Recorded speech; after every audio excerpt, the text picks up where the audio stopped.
சிவாய நமஹ. முப்போதும் திருமேனி தீண்டும் ஆதி சைவர்கள் குலத்தில் சுந்தரமூர்த்தி சுவாமிகளின் வழி வழி தோன்றல் திருவான்மியூர் அடியார்க்கு அடியேன் சந்தோஷ் திருமேனி சிவாச்சாரியார். அக்ஷரா அண்ணாமலை நேயர்கள் அனைவருக்கும் அன்பான வணக்கம்.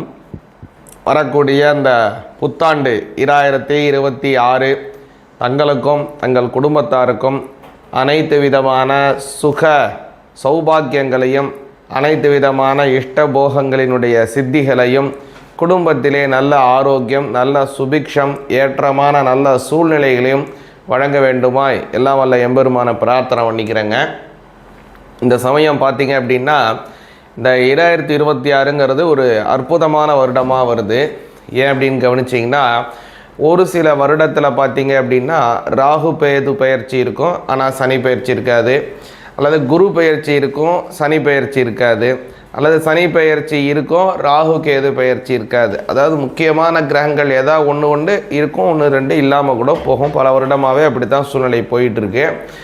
ஆனால் இந்த வருடம் ரொம்ப ஒரு அற்புதமான முறையிலே கிட்டத்தட்ட சொல்ல போனீங்க அப்படின்னா இந்த 18 வருடங்களுக்கு ஒரு முறை தான் இந்த மாதிரி எல்லா கிரகங்களினுடைய பெயர்ச்சிகளும் ஏற்படும் ஒரே வருடத்தில். அது மாதிரி இந்த வருடம் கவனிச்சிங்கன்னா ராகு கேதுவினுடைய பெயர்ச்சியும் இருக்குது, அதே மாதிரி சனி பகவானினுடைய பெயர்ச்சியும் இருக்குது, கூடுதலாக குரு பகவானின் பெயர்ச்சியும் இருக்குது, மற்ற ஏனைய கிரகங்கள் எல்லா கிரகத்தினுடைய பெயர்ச்சியும் இந்த வருடம் இருக்குங்க. சரி, இந்த பெயர்ச்சினால் எந்த மாதிரியான பலன்கள் வரப்போகுது, எந்த மாதிரியான விஷயங்கள் நடக்க போகுது, என்ன மாதிரியான சூழ்நிலைகள்லாம் நீங்கள் கவனமாக இருக்கணும், நன்மைகள்லாம் எப்படி எந்த அளவுக்கு உங்களுக்கு நடக்க போகுதுங்கிறதெல்லாம் தெளிவாக பார்ப்போம். அதே மாதிரி கவனிச்சிங்க அப்படின்னா இந்த வருடத்தில் முதல்ல இருக்கக்கூடியதானது ரொம்ப அற்புதமான ஒரு கிரக நிலைகளிலும் கூடியதாக அமையுது. முதல்ல இந்த வருடத்தினுடைய ஆரம்பத்தில் குரு பகவான் வக்ர கதியிலே ஆரம்பிக்கிறார். சரியாக பார்த்தீங்க அப்படின்னா இந்த வருடம் அந்த குரு பகவான் வக்ரத்தில் எப்படி ஆரம்பிக்கிறாரோ அதே மாதிரி முடிவிலையும் அதே குரு பகவானுடைய வக்ரத்தில் தான் முடியுது. அடுத்ததாக கவனிச்சிங்க அப்படின்னா முதல்ல இந்த வருடம் நடக்கக்கூடியதான பயிற்சி அப்படிங்கிறது இந்த சனி பகவானினுடைய பயிற்சி. மார்ச் மாதம் 6ஆம் தேதி சனி பகவானுடைய பயிற்சி இருக்குது. அடுத்தது பார்த்திங்கன்னா குரு பகவானுடைய வக்ரம் நிவர்த்தி ஏற்படுறது. எப்போனா மார்ச் 17 வக்ர நிவர்த்தியானது ஏற்படுது. மே மாதம் 26ஆம் தேதி குரு பகவான் கடக ராசிக்கு பெயர்ச்சி ஆகிறார்.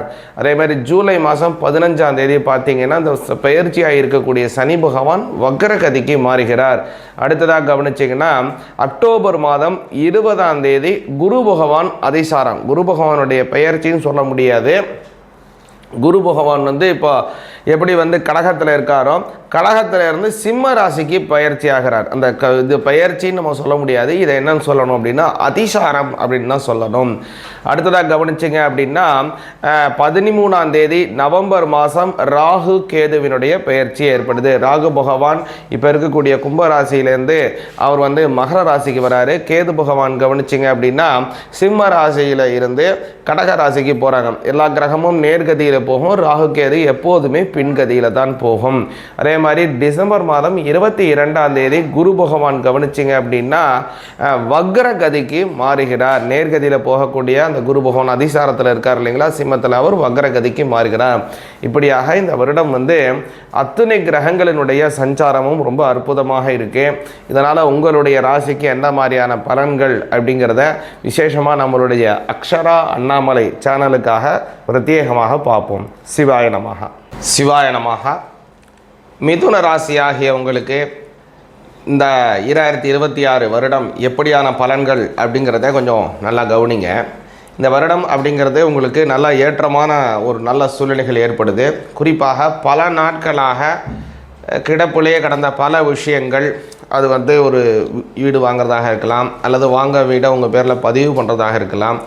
அதுமாரி நிறைய விஷயங்கள், அதாவது ஒரு கவர்மெண்ட்லேருந்து உங்களுக்கு வர வேண்டிய ஒரு ஆர்டராக இருக்கலாம், அல்லது உங்களுக்கு கிடைக்க வேண்டிய ஒரு சம்பள உயர்வாக இருக்கலாம், அல்லது ப்ரமோஷனாக இருக்கலாம். அதுமாதிரி நிறையா விஷயங்கள் ரொம்ப வருடமாக எது தடைபற்று இருக்கிறதோ அந்த தடைபற்று இருக்கக்கூடிய அந்த விஷயம் இந்த வருடம் நடக்கும்.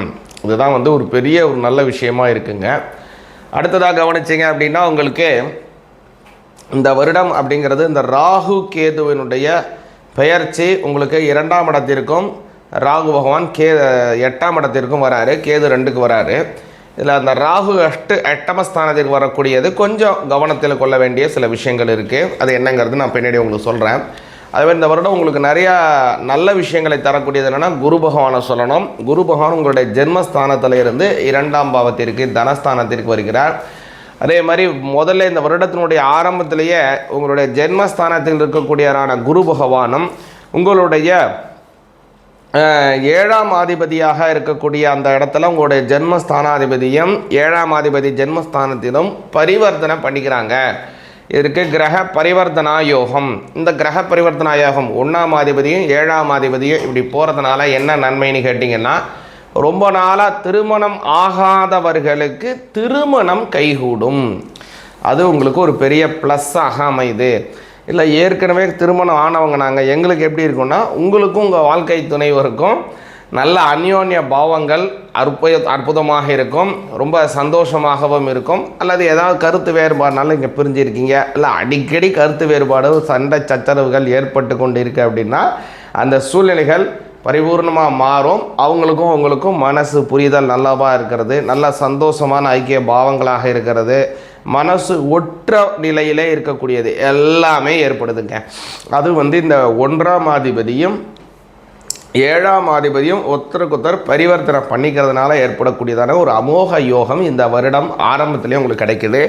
அடுத்ததாக பார்த்தீங்க அப்படின்னா கேது பகவான், அதை தான் நான் முன்னாடியே சொன்னேன், ஒரு 2ஆம் பாவத்துக்கு வர்றதுனால பொருளாதார உயர்வுகள் இருக்கும். வெளியூர் வெளிநாடுகள் அல்லது வெளி மாநிலம் இந்த மாதிரிலாம் கூட போய் சம்பாத்தியம் பண்ணுவதற்கெல்லாம் நல்லா வாய்ப்பு இருக்குது. ஒரு சில பேர் நினைப்பாங்க, நான் இப்போ வெளிநாட்டிலே இருக்கேன் சுவாமி, இந்த நாட்டிலேருந்து நான் இன்னொரு நாட்டுக்கு போகணும், அல்லது நான் வெளிநாட்டில் இருக்கக்கூடிய அதே நாட்டிலேயே என்னுடைய குடும்பம் குழந்தைகள் எல்லாரையும் கூட்டிகிட்டு நான் இங்கேயே செட்டில் ஆகணும், இதுக்கு எப்படி இருக்கும் அப்படின்னு நீங்கள் நினச்சிங்கன்னா ரொம்ப ரொம்ப நல்ல பலன். 2ஆம் இடம்ங்கிறது வெளிநாடு சார்ந்த வாசத்தில் இந்த கேது வெளிநாடு சார்ந்தவர், வேற்று மொழி பேசக்கூடிய நபர்களால் ஒரு பொருளாதார உயர்வை உங்களுக்கு ஏற்படுத்துவார். அது நல்ல பலன்களாகவும் இருக்கும். அதுலேயும் வெளிநாட்டிலேருந்து இன்னொரு வெளிநாடு மாறுவதற்கான வாய்ப்பையும் உங்களுக்கு ஏற்படுத்தி தராரு. அதனால் மிதுன ராசிக்காரங்களுக்கு ரொம்ப நல்லா இருக்குங்க. இந்த சனி பயிற்சி ஆகட்டும், ராகு கேது பயிற்சி ஆகட்டும், அப்புறம் அந்த குரு பயிற்சி தான் ரொம்ப அமக்கலம். ஜென்ம குரு வனவாசம்னே பேர். அவர் மாறுறதுனால ரொம்ப நாள் அவங்களுக்கு தடையாக இருந்தக்கூடிய பல விஷயங்கள் இந்த வருடம் கைகூடும். இதில் முக்கியமாக நீங்கள் அஷ்டமஸ்தானத்தில் ராகு போகக்கூடிய காலம் அப்படிங்கிறதுனால வாகனத்தை ஓட்டுறது, அதே மாதிரி வெளியூர் பிரயாணத்தில் உங்களுடைய உடைமைகளை கொஞ்சம் கவனமாக பார்த்துக்கிறது போன்ற விஷயங்கள்லாம் ரொம்ப கவனமாக இருக்கணுங்க மிதுன ராசிக்காரங்க. அதே மாதிரி குலதெய்வ வழிபாடு மிக மிக மிக அவசியம் மிதுன ராசிக்காரங்களுக்கு. அதனால் மிதுன ராசிக்காரங்க உங்களுடைய குலதெய்வம் கோவிலுக்கு சென்று அங்கே இருக்கக்கூடிய இறைவனை வழிபாடு செய்யுங்க. இல்லைங்க எனக்கு கோவில் கிடையாது, இந்த மாதிரி இடத்துல போய் தான் நாங்கள் பூஜை போடுவோம்னா அதே மாதிரி அந்த இடத்துல சென்று பூஜை செய்து நல்லபடியாக வழிபாடு செய்யுங்க. அதே மாதிரி மிதுன ராசிக்காரங்க நிச்சயமாக செய்ய வேண்டியது, அந்த குலதெய்வ வழிபாடு செஞ்ச அந்த பொங்கல் வச்சு வழிபாடு செஞ்சிங்கன்னா அந்த பொங்கல் விறகு ஏற்றி செய்கிறீங்க இல்லையா, அதுலேருந்து வரக்கூடிய சாம்பலை எடுத்துகிட்டு வீட்டில் வச்சு தினம்தோறும் அதை விபூதியாக இட்டு கொண்டு வந்தீங்கன்னா ரொம்ப நல்ல பலன் உங்களுக்கு கிடைக்கும். சிவாய நமக சிவாய நமக. இப்போ நம்ம அந்த பார்த்த பலன்கள் விசேஷமாக அந்த அக்ஷரா அண்ணாமலை யூடியூப் சேனலுக்காக நம்ம பார்க்கக்கூடியதான அந்த சேனல் இந்த பலன்கள் அப்படிங்கிறத கவனிச்சிங்க அப்படின்னா வாக்கிய முறைப்படியானது. அதனால தான் பலரும் சொல்கிற போது சனி பயிற்சி இப்போ இந்த வருஷம் நடக்குதுன்றீங்களே, இந்த வருஷம் கிடையாதுன்னு சொல்கிறாங்க, நீங்கள் என்ன இப்படி சொல்கிறீங்க நீங்கள் நினைக்கலாம். 2026 நம்ம சொன்ன பலன்கள், கிரக ஸ்புடங்கள், கிரகங்களினுடைய சஞ்சாரம், கிரகம் மாறுதுன்னு சொல்லக்கூடிய தேதி எல்லாமே வாக்கியம்தாங்க. வாக்கிய முறைப்படி தான் நம்ம பெரும்பாலும் நம்ம கோவில் அனுஷ்டானம் எல்லாமே வாக்கியம்தான். 99% குறிப்பாக சொன்னோம்னா நவகிரக கோயில் இருக்குது இல்லைங்களா, சூரியனார் கோயிலாகட்டும், அதே போல் திங்கள்னு சொல்லக்கூடிய சந்திரன் கோயிலாகட்டும், அங்காரகன் கோயிலாக வைத்தீஸ்வரன் கோயிலாகட்டும், புத பகவானுக்கு இருக்கக்கூடிய திருவெண்காடாகட்டும், குரு பகவானுக்கு ஆலங்குடி கோயிலாகட்டும், அதுமாதிரி சுக்கிர பகவானுக்கு கஞ்சனூர், சனி பகவானுக்கு திருநள்ளாறு, அதுமாதிரி ராகுக்கு திருநாகேஸ்வரம், கேது பகவானுக்கு கீழப்பெரும்பள்ளம், இது மாதிரி நவகிரக கோயில் எல்லாமே வாக்கிய முறைப்படி தான் நம்ம அனுஷ்டானம், கோயில் அனுஷ்டானம், திருக்கோயில் அனுஷ்டானம் பண்ணுறாங்க. அதுமாதிரி பல கோவில்கள், ஆதீன கர்த்தாக்களினுடைய கோவில்களாகட்டும், அதேமாதிரி நம்ம திருக்கடையூரில் அதாவது சாந்திகள் செய்யக்கூடிய திருக்கடையூர் கோயிலாகட்டும், அதுமாதிரி நம்மளுடைய வாத பிறப்புகள், வருட பிறப்புகள் எல்லாமே நம்ம வீட்டில் செய்யக்கூடியது எல்லாமே நம்ம வந்து வாக்கிய முறைப்படி தான் நம்ம செஞ்சுக்கிட்டு இருக்கோம். அதனால் வாக்கிய முறைப்படி செய்வது ரொம்ப ரொம்ப நல்லது, மிக மிக உத்தமமானது. அதனால் இன்னொன்று வந்து திருக்கணித முறைப்படி பார்த்தீங்கன்னா 2025 அது உள்ளானதெல்லாம் சொல்கிறாங்க. ஆனால் வாக்கிய முறைப்படி 2025 சனி பெயர்ச்சியே கிடையாது. அதனால் 2026 தான் சனி பெயர்ச்சிங்கிறதே இருக்குது. அதனால் இது எல்லாமே நம்ம வாக்கிய முறைப்படி தான் நம்ம கொண்டாடுறோம், அனுஷ்டிக்கிறோம். அதனால் நாமும் வாக்கிய முறைப்படியே கடைபிடிப்போம், நல்ல பலன்கள் உண்டு. முக்கியமாக முன் சொன்ன மாதிரி அந்த தெய்வத்தை வழிபாடு செஞ்சுவாங்க, நல்ல பலன்கள் கிடைக்கட்டும். உங்களுக்கும் உங்கள் குடும்பத்தாருக்கும் நல்ல அனுகிரகங்கள் எல்லாம் வல்ல எம்பெருமானினுடைய ஆசீர்வாதம் பரிபூர்ணமாக கிடைக்கணும் பிரார்த்தனை பண்ணிக்கிறேன். உங்களுடைய குலதெய்வம், இஷ்ட தெய்வம், பெரியோர்கள், முன்னோர்கள், மகான்கள், ஞானிகள், குருமார்கள், சித்த புருஷர்கள் அவங்களுடைய அனுகிரகத்தில் உங்களுக்கு நோயற்ற வாழ்வு, குறையற்ற செல்வம், எல்லா வகையான நன்மைகளும் பரிபூர்ணமாக கிடைக்கட்டும். சிவாய நமஹ.